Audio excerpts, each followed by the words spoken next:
Praise to the lord. ఈరోజు దేవుడు మనకిచ్చినటువంటి వాగ్దానం ఏమిటంటే, మొదటి రాజుల గ్రంథము 17వ అధ్యాయము 16వ వచనం.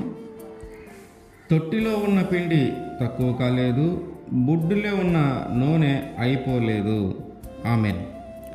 దేవుడు మనల్ని పోషించాలి అని అనుకోవాలే కానీ మన ఊహకు అందని విధంగా, మన ఆలోచనలకు అందని విధంగా ఆయన మనల్ని పోషించగలడు. మనము కలిగి ఉన్న దానిని బట్టే కొన్నిసార్లు దేవుడు మనల్ని పోషిస్తూ ఉంటాడు. మనం కలిగి ఉన్నది చిన్నదే అయినా సరే, తక్కువదే అయినా సరే, దానినే దేవుడు ఆశీర్వాదకరంగా మారుస్తాడు. మనం అనుకుంటాం, ఈ చిన్నదాన్ని పెట్టుకొని మనం ఎలా బ్రతకాలి, ఇది కొద్దిదే కదా, దీన్ని పెట్టుకొని మనము ఎలా పోషింపబడాలి, మన కుటుంబాన్ని ఎలా పోషించుకోవాలి, మనం ఎలా అభివృద్ధి చెందాలి, ఈ చిన్నది మనకు ఈ చిన్న వస్తువే, మనం కలిగి ఉన్నది చిన్న వస్తువే, మనం కలిగి ఉన్నది చిన్న వ్యాపారమే కదా, దీన్ని ఎలా అభివృద్ధి చెందించుకోవాలి, ఇదంతా కూడా మన కుటుంబాన్ని అంతా పోషించడానికి ఎలా సరిపోతుంది అని కొన్నిసార్లు మనకు అనిపిస్తూ ఉంటుంది. మనం కలిగి ఉన్నది చిన్నది కాబట్టి, కొద్దిది కాబట్టి, దానిని బట్టి కుటుంబం అంతా పోషింపబడటం కష్టమవుతుందని మనకు అర్థమవుతూ ఉంటుంది.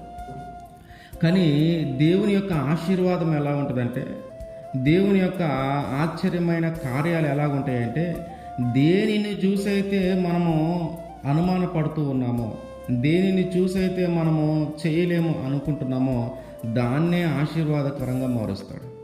దేనిని చూసైతే ఇది మన కుటుంబానికి పోషింపబడటానికి సరిపోదు, ఇది మనము జీవితాంతము మన యొక్క జీవితాన్ని అభివృద్ధి చేసుకోవటానికి సరిపోదు అని ఏ వస్తువు గురించి అయితే, ఏ వ్యాపారం గురించి అయితే, మనం కలిగి ఉన్నది దేని గురించి అయితే మాట్లాడుతూ ఉన్నామో, వాటినే దేవుడు ఆశీర్వాదకరంగా మారుస్తాడు.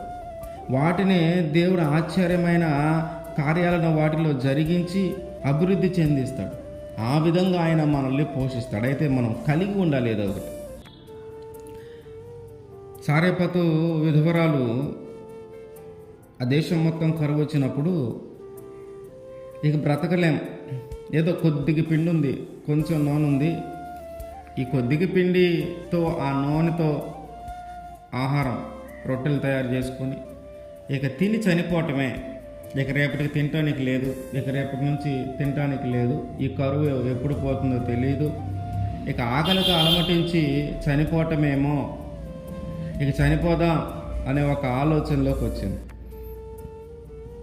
అప్పుడు ఏలియా గారు వచ్చారు. ఏలియా గారు వచ్చి, అమ్మ నాకు కొంచెం నీ దగ్గర ఉన్న పిండిలో కొంచెం చిన్న రొట్టె ఒకటి చేసి ముందు నాకు ఇవ్వు అని ఆమెను అడిగితే, ఆమె ఆయన అడిగిన ప్రకారం ఒక చిన్న రొట్టెను ముందు చేసి ఇచ్చింది. అప్పుడు దేవుడు చేసిన అద్భుతం ఏమిటంటే, ఆశ్చర్యమైన కార్యం ఏమిటంటే, ఆమె కలిగి ఉంది కొద్దిగా పిండి, ఆమె కలిగి ఉంది కొద్దిగా నూనె. ఈ కొద్దిగా పిండితో, ఈ కొద్దిగా నూనెతో నేను ఎలా పోషింపబడాలి,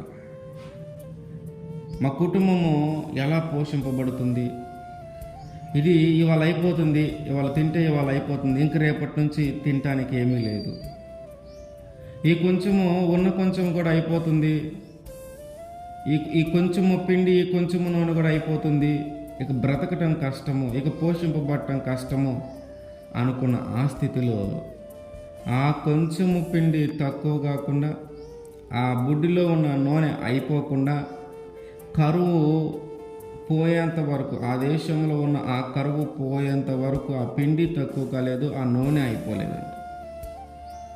ఆమె కలిగి ఉన్న ఆ కొద్ది దానినే దేవుడు బాగా ఆశీర్వదించాడు. ఆమె కలిగి ఉన్న ఆ కొద్ది దానినే దేవుడు గొప్పగా ఆశీర్వదించి, తాను తన కుమారుడు అట్లాగే ఏలియా గారు ముగ్గురు పోషింపబడేలాగా, ఆ కరువు మొత్తం తీరే వరకు పోషింపబడేలాగా దేవుడు అద్భుతమైన కార్యాన్ని జరిగించాడు.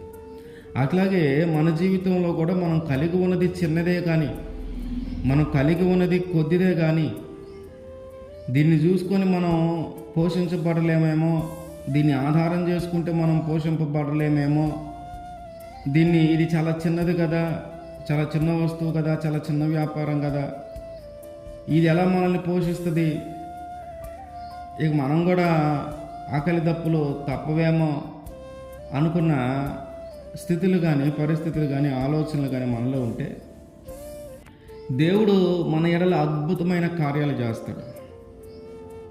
ఆ చిన్నదానినే, ఆ కొద్ది దానినే మన కుటుంబము పోషింపబడే అంతగా ఆయన ఆశీర్వదిస్తాడు.